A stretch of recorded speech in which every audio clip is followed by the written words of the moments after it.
लाल किताब का 10वां घर हमारी ज़िंदगी में किन बातों को बहुत ज़्यादा प्रभावित करता है। एक बात बिना कहे भी सबको पता है कि कर्म क्षेत्र होता है, लेकिन क्या 10वें घर से सिर्फ कर्म क्षेत्र होता है या और भी बहुत सी बातें जानी जा सकती हैं। ये आज इस वीडियो में मैं आपको बताने की बहुत कोशिश करने वाला हूँ। और अगर आपको मेरी कोशिश ठीक लगे तो लाइक ज़रूर कीजिएगा और जैसा भी आप कमेंट देना चाहें वो कमेंट दीजिएगा। तो आइए वीडियो की शुरुआत करते हैं कि लाल किताब के 10वें घर से हम क्या क्या देख सकते हैं। बात को आगे बढ़ाने से पहले एक बात ज़रूर कहूँगा। कई बार कुछ लोग कमेंट बॉक्स में कहते हैं कि आचार्य जी आपने इस ग्रह के बारे में नहीं बताया, आपने उस ग्रह के बारे में नहीं बताया, वो इस घर में बैठ के क्या फल देंगे। दर्शकों, ये वीडियो इसलिए है कि लाल किताब के 10वें घर से हम क्या क्या देखें, यानी अपनी जिंदगी की कौन कौन सी दिशाएं यहां से नजर आ सकती हैं, उसको जानना पहले बहुत जरूरी होता है। उसके साथ फिर ग्रहों को कनेक्ट किया जाता है। तो इसलिए पहले इस घर को तो समझ लें कि इस घर में क्या क्या है। तो आइए शुरुआत करते हैं।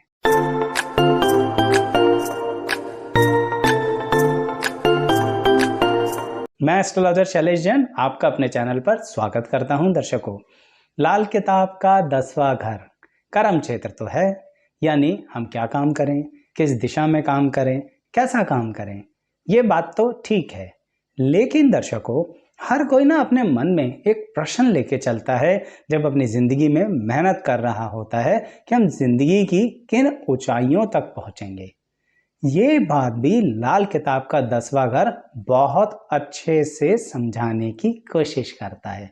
कई बार क्या होता है, इंसान जिंदगी में बहुत बड़े बड़े रिस्क ले लेता है, यानी आपको अपने कार्य क्षेत्र में रिस्क कितना लेना चाहिए ये भी लाल किताब का 10वां घर बहुत अच्छे से हमें दर्शा देता है। यानी एक तरीके से दर्शकों हमें जागरूक बना देता है कि भाई इतना रिस्क मत लो कि आप प्रॉफिट के दायरे से बाहर चले जाओ। देखिए दर्शकों, हर कोई जानता है कि रिस्क लेंगे तभी तो प्रॉफिट आएगा, लेकिन अगर आप ऐसा रिस्क ले लें जो वो आपके लिए सुसाइड जैसा बन जाए, यानी फाइनली नुकसान होगा, तो एक रिस्क का लेवल तो होना चाहिए। वो रिस्क का लेवल समझने के लिए ना लाल किताब का 10वां घर हमें बहुत अच्छे से गाइडेंस देता है। क्योंकि आप कहेंगे कि आचार्य जी क्या सिर्फ ये बात व्यापारी के लिए लागू होगी? ऐसा नहीं है। एक बात बताइए दर्शकों, क्या जो नौकरी में होते हैं उनकी लाइफ में रिस्क नहीं होता? बहुत रिस्क होता है।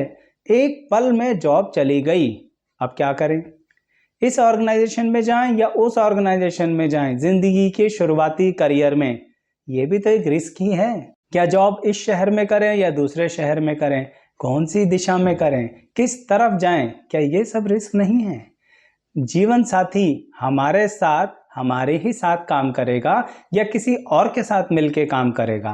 क्या हम अपने जीवन साथी के साथ मिलके कार्य कर लें?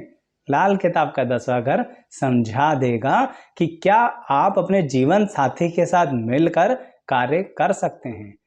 साथ ही लाल किताब का 10वां घर एक बड़ी मजेदार बात बताता है कि क्या हम जो संपत्ति इकट्ठी कर रहे हैं वो भोग पाएंगे, वो भोग रहेगा या जीवन का रोग रहेगा? आप कहेंगे ऐसा कैसे हो सकता है? होता है दर्शकों, कई बार संपत्तियां छोड़कर भागना पड़ता है। आपने गलती नहीं करी, आपने कोई क्रिमिनल एक्टिविटी नहीं करी, पर क्या करें, कुछ ऐसा हो गया काम धंधे में, कुछ ऐसा हो गया कर्म क्षेत्र में कि पहले अपनी और अपने परिवार की सोचें या इस धन संपत्ति की सोचें। तो क्या जीवन में ऐसी कोई घटना तो नहीं घट जाएगी? लाल किताब का 10वां घर बताता है। साथ ही लाल किताब का 10वां घर ये भी बताता है कि जब आप हर तरफ से शत्रुओं से घिर जाएं, और ये शत्रु क्या इंसान होंगे? नहीं, घटनाएं होंगी। जैसे यही घटना कि हम हर तरफ से फंस गए, अब क्या करें? अब क्या करें, इसका जवाब भी लाल किताब का 10वां घर देता है। साथ ही लाल किताब का 10वां घर ये भी बताता है दर्शकों कि आप अपने घर को किस तरह से सजाएं। है ना अजीब बात? आप कहेंगे कि वो तो 4th हाउस को बताना चाहिए था, चौथे घर को बताना चाहिए था। 10वां घर भी बताता है दर्शकों कि इस तरह से सजाओ कि जो आपके घर में प्रवेश करे वो आपसे बहुत ज़्यादा इम्प्रेस हो जाए। देखिए दर्शकों, एक बात तो सबने सुनी है कि first impression is the last impression. तो ये बात आपके घर पे भी लागू होती है और ये आपके कर्म क्षेत्र से भी कनेक्टेड होती है, क्योंकि आप भी देखिए, जब आप किसी के घर जाते हैं और उस घर की स्थितियों को देखते हैं तो मन में एक प्रश्न उठता है, ये ऐसा कार्य करते होंगे, ये इतना कमाते होंगे, इनके पास ऐसा काम भी है। यानी आप सामने वाले की जीवन शैली के अनुसार उसके कार्य क्षेत्र का एक जजमेंट लेते हैं और फिर एक अंदाजा लेते हैं क्या इनसे कार्य के रूप में जुड़ना चाहिए। यही बात छुपाकर लाल किताब अच्छे से समझाती है कि आप अपने घर को किस तरह से सुंदर करो जिससे कि वो आपके कर्म क्षेत्र में भी कार्य आए। तो मैंने आपको बताया कि जीवन साथी से कनेक्टेड कार्य के बारे में, स्वयं के कार्य के बारे में, जिंदगी में काम धंधे में कितनी ऊंचाई तक जाओगे उसके बारे में, सब बताता है 10वां घर। क्या 10वां घर हमारे चरित्र के बारे में भी कुछ बता देगा? बिल्कुल बता देगा। देखिए दर्शकों, कई बार लोग जानना तो चाहते हैं कि जिनसे हम जुड़ रहे हैं जीवन के अंदर, बहुत ज़्यादा उनके साथ समय व्यतीत करने जा रहे हैं, क्या वो व्यक्ति चरित्र से सही रहेंगे? ये प्रश्न मन में उठता तो है। तो लाल किताब का 10वां घर किसी भी व्यक्ति की कुंडली के अनुसार बता देगा कि वो चरित्र में कितना संतुलन बना के चलते हैं।